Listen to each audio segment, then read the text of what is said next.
thank everybody for being here. The season's here. Whether we're ready or not, it's game week for us. We've got two tremendous opponents this week. We know Villanova for sure on Friday, and then we're either going to play Purdue out of the Big Ten or Maine, who is a very well coached, top 60 RPI team year in and year out, coached by a good friend of mine. And Villanova's coached by Harry Peretta, who's been around forever and does a tremendous job. 5-out motion, great chemistry with their basketball team. If we play hope they miss defense, we're going to lose the horse game. They can all shoot it 1 through 5, and they're just a real smart, heady team. Probably not real smart on my part scheduling a team like this. It's a unique team, and to come right out of the chute and have to try to defend, but we got them, and if ever a team could do it, it's our team with 4 seniors and 4 juniors. We've had to defend teams like this before. Florida Gulf Coast comes to mind a year ago, and so very similar. So we'll have our work cut out for us. You weren't pleased with a lot of the effort in that exhibition game. You know, how have the girls kind of responded from that, you know, in practice and stuff? Have you seen what you wanted to from that? Well, the film doesn't lie, and you know, they didn't really need to see the film. I think they understood that. You know, we probably need to play the first 2 games backwards. We're coming off of playing UCLA, picked to win the Pac-12.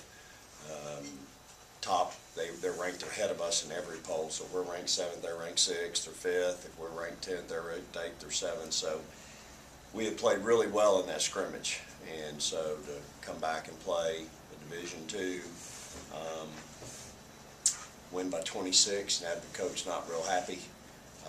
It's just you know, and that Division II is going to be really good. They're going to win a lot of games. They're going to probably win their league and have a chance to be really good. So. You know, we came back and had a good workout on Saturday morning early. We had a good practice yesterday, so we'll just kind of see where it goes from here. This is a topic I know has come up some in the preseason, but this is a unique season for you as a coach, at least at MSU, where in the past it was development and influx of talent. You mentioned 4 seniors, 4 juniors. This year's kind of all about taking what you had last year and making it better. What are the challenges to come up with that, and then how's that different as a coach? Well, we still have a lot of challenges with this basketball team, and they tell you that too. Real concerned about our leadership piece. Listen, I got 13 wonderful young ladies. They are great kids, but talent doesn't win alone. And the chemistry piece, the leadership piece, is our next. That's probably where our next step needs to be. We're certainly a very talented group of young ladies and a very talented basketball team, but that just does. That's not enough to win. And you know, the piece that we've really tried to focus on. It's a work in progress. Is the leadership piece and the chemistry piece, and understanding people's roles. I think more than anything. And I'm still trying to expand roles. I'm going to lean heavily, you know, on those seniors and juniors, obviously. But let me tell you, Iggy and Amisha ain't sitting there going, well, we'll just wait a couple of years and take our, you know, get our turn. Those 2 are pushing people. And Amisha's been out with a little bit of an injury for the last week, but she's back. Should be back today. So that's really, you know, I've got a lot of concerns, to be honest with you, going in. And it kind of starts with those 2 things. Ketara, could you kind of speak on that too, especially going on the road so much early in the non-conference? How big it's going to be for the seniors to kind of keep everything level, I guess you could say?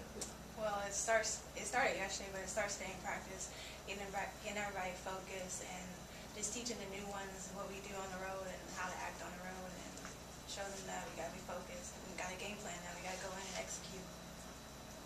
Morgan, with all the off-season work that you put in since March, you know, as a team, how excited are you to play a game that actually starts counting for once?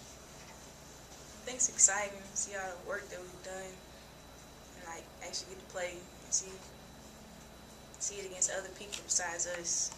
So it's pretty exciting. does it feel to be back in good health again and being able to do the things that you want to do? It feels good. I think my teammates happy too. Tell me I'm picking up the pace, doing better offensively, defensively. So it's exciting to be back myself. Vic, how do you balance the practicing and the traveling and all that, straight off the bat, to start the season? Well, we'll just kind of have to, obviously we've traveled some. We travel some every year, but this year's a little unique. Again, I think my thoughts going in where I've got a battle-tested team, a little more experienced.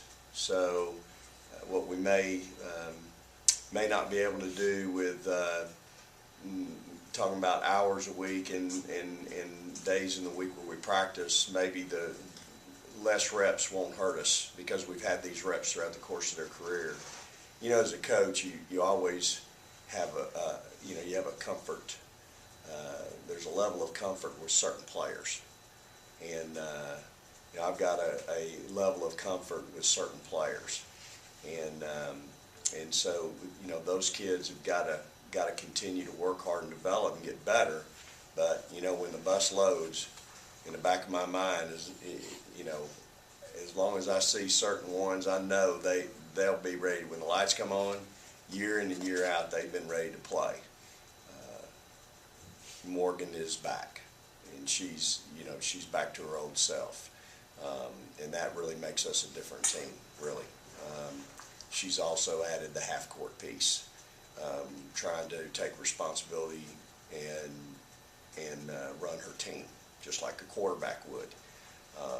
It ain't drop back and throw the bomb every time. And yet you have to audible at the line of scrimmage. And the same thing goes with a point guard. You got to know when to push it and go in transition. And you got to know when, hey, this is what's working. Let's keep going to that. If I can't hear coach, I've got a play in my mind that I know will work because it's been working.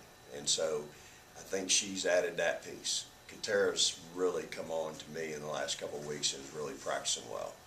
And, Ketara had a really good non-conference season last year, and she had her ups and downs in conference. But again, you're talking about a kid that's been to the wars with me now for 3 straight years. So, both of these two, I think, provide a level of comfort for the coach, and so it's a matter of them now trying to help lead the rest of them. And those young, they've got 4 kids going on a business trip that haven't been on a business trip before. And so it's time for us to get that in our head and realize we're not going up there to enjoy the 39-degree weather. Morgan, hearing him talk about you like that reminds me how quick it happened that all of a sudden you're one of the leaders. How does your approach change in terms of how you play and practice and work with your teammates knowing you're in that role?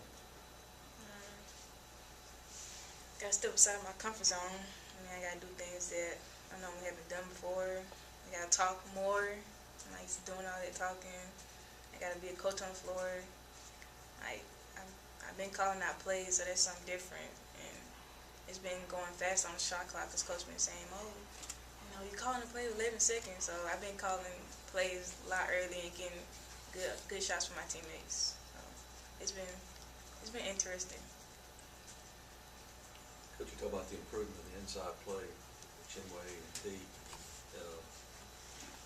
Do you want to try to go inside, establish that early in games, or how does that balance between what you want to do shot-wise, outside, and all that kind of stuff? I think for us, we probably adapt better than most at just understanding and going with the flow, taking what somebody gives us. And I think our team understands that. So certainly, they had some real success when we scrimmaged UCLA. And the other night, not so much. We had a lot of rebounds. I think Tiara had 13 or 15 rebounds, and Chinway had 8 maybe. But, those two, our team recognizes now we've got some kids down there that can finish. And we got to give them the ball where they need it. And they have an understanding. They're learning more and more that there's certain spots on the floor where they catch it. Coach said, hey, you need to finish. You need to foul, score, both. There's other spots on the floor when they catch it and they know, you know what, coach said we need to give it up and get it back and repost and do some of those things. I think you're going to see teams double team most kids. And so it's going to be the next step for them is realizing that and understanding and learning how to pass out of the double team.